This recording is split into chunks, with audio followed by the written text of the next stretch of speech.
at the top of my favorite road. This is why I don't go driving anywhere. Some car, I guess, yesterday came sliding off and ripped up the guardrail.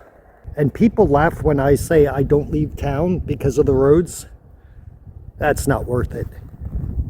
Good news is nobody was hurt, just the guardrail. I'm just going to drive around the entire center of town in this video and stop by the bank, grocery store, and then post office while telling you a couple of stories about why I'm running around town today. And if you like ravens, keep your eyes on the snow piles and the gas tanks when I pull into the grocery store parking lot. This video is also going to give you a perfect idea of exactly how big the center of town is, which consists of the bank, a restaurant, a Napa store, 2 gas stations, and the grocery store, as well as the community center. Down some of the side roads, you'll find an Asian restaurant, the police station and volunteer fire station, Denali Borough office, a cafe, a coffee house, and a couple of lodges. The reason I'm heading to the bank first is to activate my Zelle account. The reason I'm doing that is because remember the motel I stayed in from October 2023 until April 2024 in Valdez? The day I left that motel, when I asked for my $1,000 deposit back, they explained they don't have the cash on hand, but to send them my bank information when I get to Anchorage, and they will transfer me the money. Of course, at that moment, I realized I'm probably never going to get my deposit back. And I understand some of you may have argued with them, but I knew there was no point to argue. If they say they don't have money on them, then I can't convince them that they do.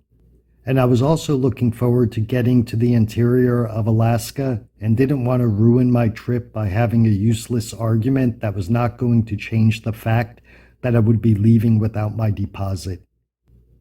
But it was at that time that I realized that these were not good people.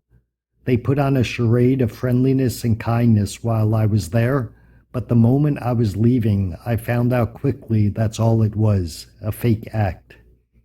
At that moment, it was a little more of a disappointment of how fake they were, rather than something that made me angry.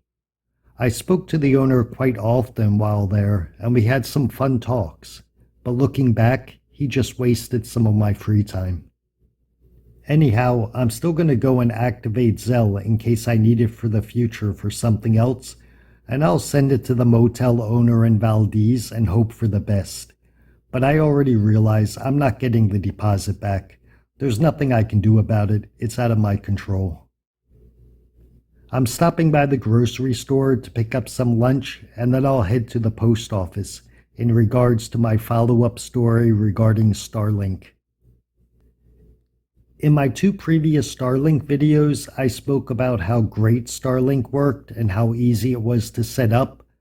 And although the $120 per month was higher than what you normally pay for internet, considering who it's made for, I think that's still a fair price. And now that I'm living in the lodge this winter, I have MTA again, which is the same internet provider I used in the summer cabin. And clearly Starlink dominates MTA with a much faster speed and a much lower downtime. But I finally have something negative to say about Starlink, and although not many people will have to go through this, this is just a heads up for those who may be in my position one day. When I logged into my account to pause my monthly subscription until I need Starlink again, it wouldn't let me log in, but instead I received a pop-up that said, since I never completed filling out my profile in my account, I have to go back to the original email when I signed up and click on the link there to complete the account profile. The problem was the original email does not have any links to setting up your profile or getting into your account.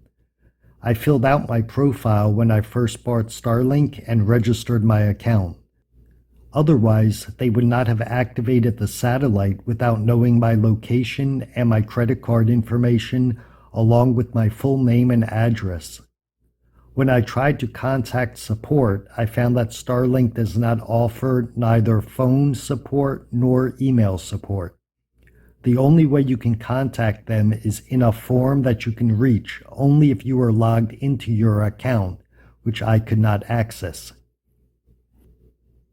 I even tried to retrieve my password and clicked on Forgot Password, but that still didn't help as I still couldn't log in.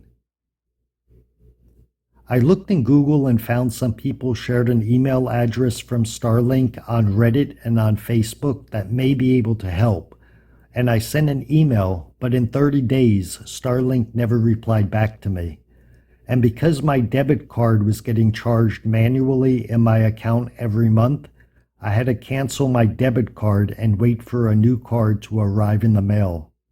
So I'm hoping my new card is at the post office today, because Johnny ain't got no more cash in his pockets. So Starlink buyers beware, as I have found out that it is possible to get blocked out of your Starlink account and have no way to re-enter it, unless you know the secret.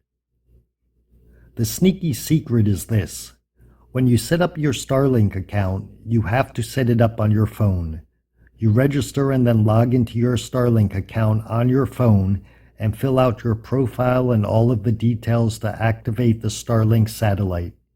And then you may or may not get locked out of your Starlink account. If you do, it's fairly simple to solve the problem, but I didn't think about it until after I already canceled my debit card.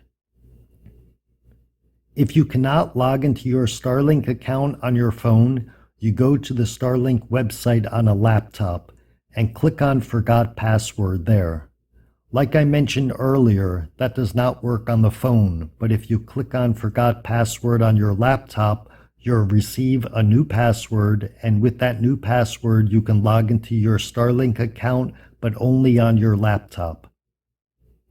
Now here's the second problem I had with Starlink. After canceling my debit card and finally being able to get into my account on the laptop, I also paused my subscription. But 1 week later, I received an email from Starlink informing me that their attempt to charge my debit card for next month failed. And they tried again a week later. And they tried again a week after that, despite my subscription being on pause. And unfortunately, there's no way you can prevent this from happening because you need to save your credit card or debit card in your Starlink account to activate the satellite. This is an issue that I have very little confidence that Starlink will be solving anytime soon, considering they are definitely well aware of this issue.